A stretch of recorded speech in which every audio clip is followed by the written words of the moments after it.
Pablo Emilio Escobar Gaviria nació en Antioquia en 1949 y falleció en Medellín en 1993. Fue hijo de un administrador de fincas y de una maestra rural. Trabajó desde su niñez en diversos oficios, lavando coches o ayudando en los mercados. También fue criador de vacas para pasar luego a matón a sueldo y ladrón de coches. Su carrera delictiva se inició con la compra de objetos robados y el contrabando a pequeña escala, hasta que se introdujo en el tráfico de la marihuana y finalmente en el de la cocaína. En 1974 emprendió la creación de un negocio de producción y distribución de cocaína que iría creciendo con el tiempo hasta convertirse en una organización delictiva dedicada principalmente al tráfico de drogas, el Cártel de Medellín. Con Pablo Escobar como jefe, el grupo inició sus actividades hacia 1976. La organización prosperó rápidamente y a principios de los años 80, Pablo Escobar era ya dueño de una considerable fortuna. Contra lo que cabría esperar de un capo dedicado a actividades ilícitas, Escobar rehusó permanecer en el anonimato y tomó el papel de un hombre del pueblo. Financió planes de desarrollo para los suburbios de Medellín. Así levantó un barrio para desheredados llamado Medellín sin disturbios o bien el barrio de Pablo Escobar, un conjunto de 780 viviendas unifamiliares que construyó con destino a la gente necesitada.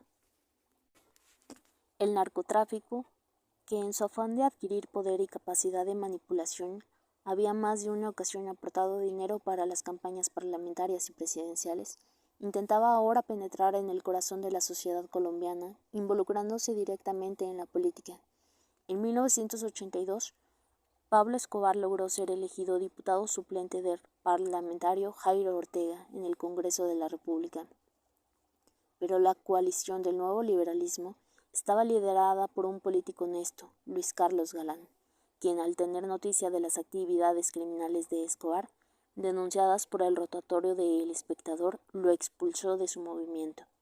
En 1983 volvió a la clandestinidad y durante mucho tiempo lograría salir airoso del asedio periódico de las autoridades colombianas y de las agencias internacionales como la Interpol y la DEA. Desde ese momento, Luis Carlos Galán se convirtió en el gran enemigo de los narcotraficantes, quienes iniciaron una incesante persecución contra él y contra su movimiento, bajo las instrucciones del propio Escobar.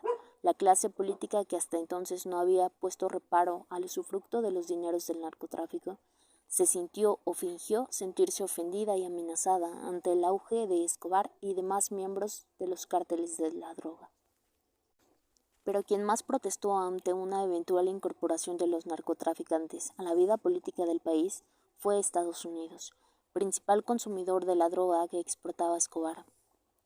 El gobierno norteamericano comenzó a ejercer fuertes presiones en la política colombiana a través de la DEA, oficina dependiente del Departamento del Tesoro de los Estados Unidos, dedicada a la persecución y control del narcotráfico.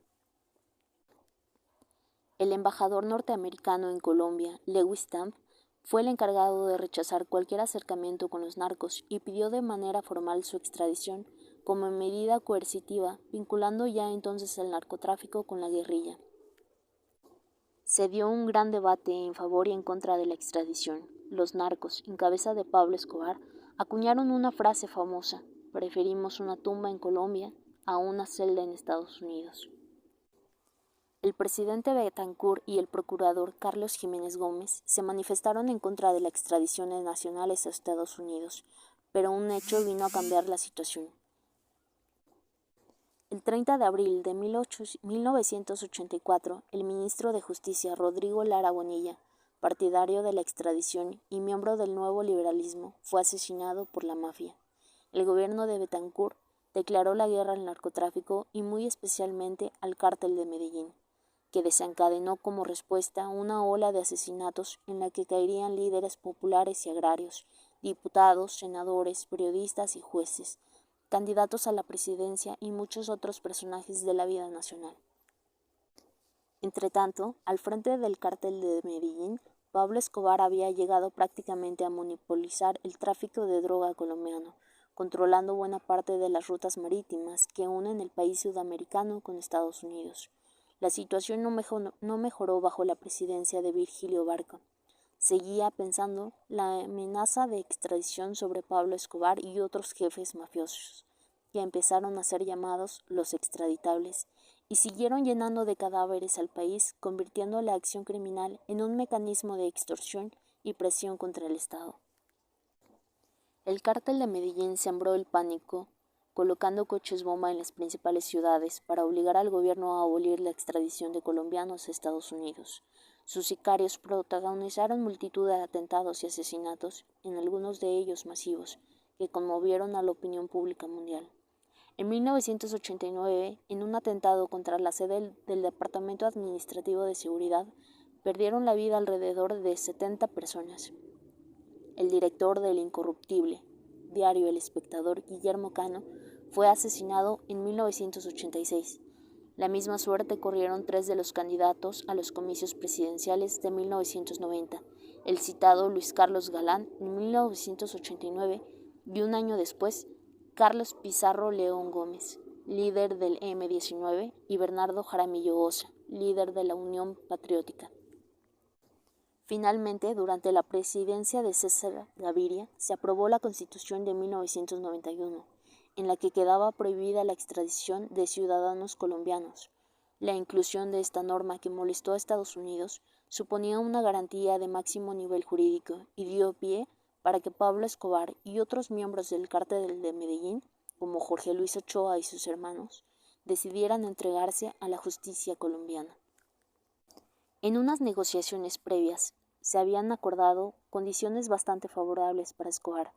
No ingresaría en una cárcel corriente junto a otros delincuentes, sino en una nueva que el propio Escobar construyó con su dinero en unos terrenos de su propia propiedad, cerca de la ciudad de Envigado, bautizada como la Catedral. Esta cárcel, dotada de todos los lujos inimaginables, no albergaba más reos que el propio Escobar y sus lugartenientes y colaboradores. Desde allí, siguió manejando su lucrativa organización bajo la protección de sus guardaespaldas en el interior. Este escándalo generó una airada reacción en los Estados Unidos y corrió el rumor de que comandos estadounidenses asaltarían la catedral y se llevarían a cabo, aduciendo que la falta de seguridad y el influjo de los intereses norteamericanos ponía en peligro su vida y que las garantías que le habían ofrecido el gobierno eran insuficientes. Pablo Escobar decidió, después de 13 meses de reclusión, abandonar la prisión, cosa que hizo sin demasiadas dificultades el 22 de julio de 1992. Volvió a la clandestinidad y la ola de secuestros, terrorismos y acciones extremas se agudizó. El gobierno de César Gaviria, mientras tanto, ofrecía jugosas recompensas por cualquier dato que acercara de su paradero. Durante más de un año logró eludir su captura, hasta que finalmente, el 2 de diciembre de 1993, cuando acababa de cumplir 44 años, fue abatido a tiros por 15 policías del bloque de búsqueda, grupo especialmente constituido para su captura en el tejado de su casa del barrio de América en Medellín, tras ser localizado al hacer unas llamadas a su familia. Se cerraba así uno de los episodios más significativos de la historia colombiana de la segunda mitad del siglo XX, la caída de Pablo Escobar, que conllevó al desmantelamiento de toda su organización, pero fue aprovechada por el Cártel de Cali, más moderno, discreto e influyente en círculos políticos y financieros del país, para hacerse con el control del narcotráfico en Colombia.